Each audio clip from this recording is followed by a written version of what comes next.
I'm sure many of us will have a memory or memories of a time as a child when we were sick or going through a difficult period, and our mother stretched out her arms, embraced us, and carried us through this time. One of the earliest memories I have of my own mother caring for me was when I was about 7 years old. It was a Sunday morning when all of a sudden I became very ill. I had severe stomach pains, a temperature, and was very, very weak. Whenever I ate anything, I vomited, and this carried on for almost 2 weeks. Over this period, because I could not eat and digest anything, I also lost a significant amount of weight. After a week of these symptoms, I was referred to the Cambridge Military Hospital in Aldershot, near to where I lived. The doctors ran several tests and examinations, but they never managed to find out what was causing the symptoms. After 2 weeks, the symptoms disappeared, and I returned home and made a full recovery. During this period, I remember my mother nursing me with a tender care and compassion, trying to hide her concern and anxiety. I also remember that when I was referred to the hospital, I didn't want my mother to leave me, and so for the first few nights she stayed with me. Earlier this month, on the 15th of September, we celebrated the Feast of Our Lady of Sorrows. The feast commemorates the intense grief and suffering that our Blessed Mother experienced during the passion and death of her Son. Traditionally, this feast encompassed the 7 sorrows of Mary and follows Simeon's prophecy to Mary when Jesus is presented in the temple. This child is destined to be the downfall and the rise of many in Israel, a sign that we opposed, and you yourself shall be pierced with a sword, so that the thoughts of many hearts may be laid bare. These 7 sorrows include the flight of the Holy Family into Egypt, the loss and finding of the child Jesus in the temple, Mary's meeting of Jesus on his way to Calvary, Mary standing at the foot of the cross, Mary holding Jesus after he had been taken down from the cross, and lastly, Jesus' burial. The sword that would pierce our Blessed Mother's heart was fulfilled in these events. For this reason, Mary is sometimes depicted with her heart exposed with 7 swords piercing it. The same pain that our mothers, or you who are mothers here today, feel when you see your child suffer is exactly what Our Lady would have experienced seeing her own son suffer, especially on the cross. Imagine the anguish, the feeling of helplessness, and the horror of seeing the child you have given birth to being beaten, abused, and then put to death. I'm sure, like you or our own mothers, if Jesus' sacrifice on the cross had not been part of the divine plan, Mary would have given anything to take the place of her son. But rather than oppose the cross, Mary gives her maternal heart to his sacrifice, uniting herself to his death. Saint Bernard tells us that united to her son in spirit on the cross, she dies with him in spirit. He then goes on to say that a love like this has not been seen since. At the foot of the cross, another significant event takes place.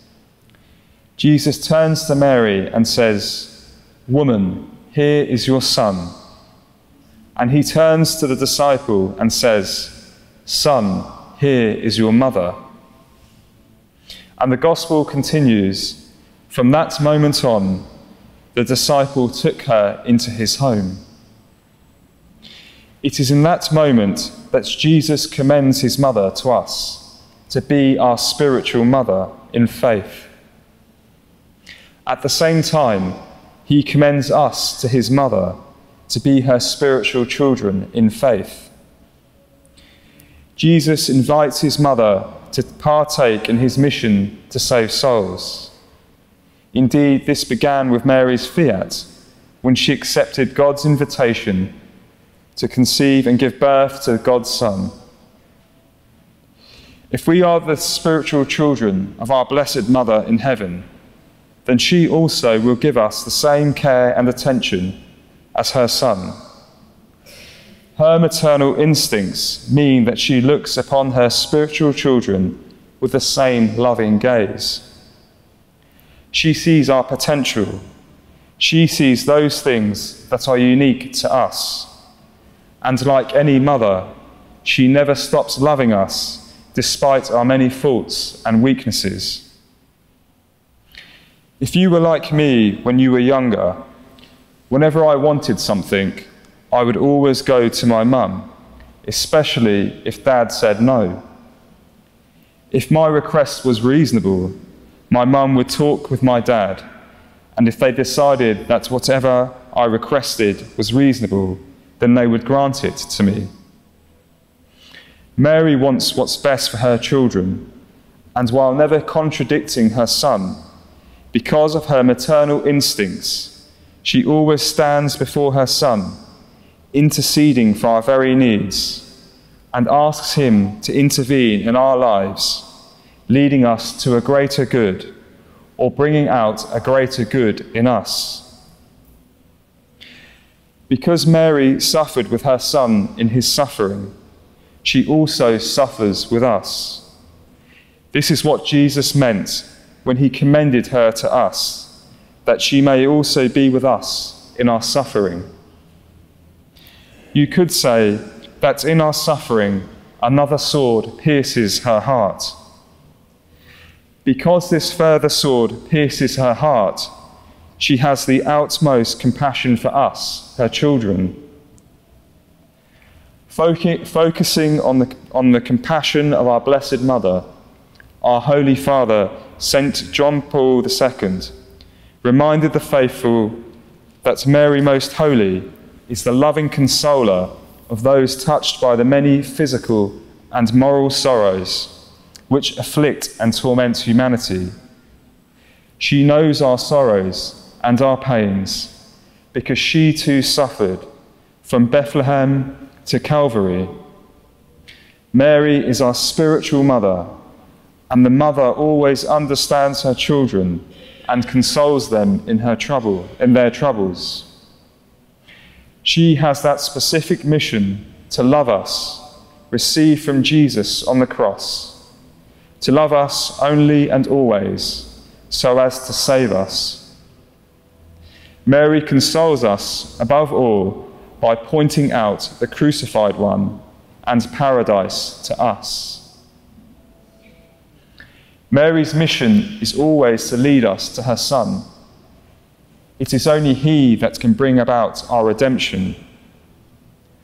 But just as Mary was present at the passion and death of her Son, which would have brought great consolation to Jesus, she is also present with us as we carry the crosses we have been given, praying for us and encouraging us to trust in her Son.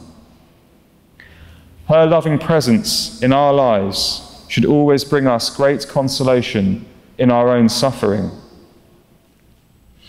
As children grow, a mother's care never leaves her child, even when they are well into their adult years. Whenever I am down or fed up, I know I can turn to my mother and tell her what is troubling me, and tell her the struggles I face. The problem I've always found is that in general, mothers always tend to be correct and always give good advice and guidance. There are many times in my own life when I've said to myself, I wish I'd listened to my mum. No matter how old we are, our Blessed Mother never gives up on her children, because she knows the love of her Son, because she was present with him and experienced his suffering. She knows just how much he loves us. She knows just how much he wants to save every one of us. She knows that even if there had only been one soul on earth, her Son would have offered the same sacrifice for that one soul. Because Mary knows her Son, and because he has commended her to us, it is important that we stay faithful to Mary and listen to her. It is important that we follow her example of discipleship and her maternal heart. It is also important that whenever we experience deep physical, mental, or spiritual sorrows in our own lives, we unite them to the cross, as Mary did when she watched her Son being beaten and put to death. Mary knows the redemptive power of the cross and knows the cross leads to the resurrection. And like Mary, we should seek the Father's will in everything, even in suffering, because Mary trusted in the Father and did not oppose his will. Her Son opened the door to heaven and saved us all from an eternal separation from God. Nitida stella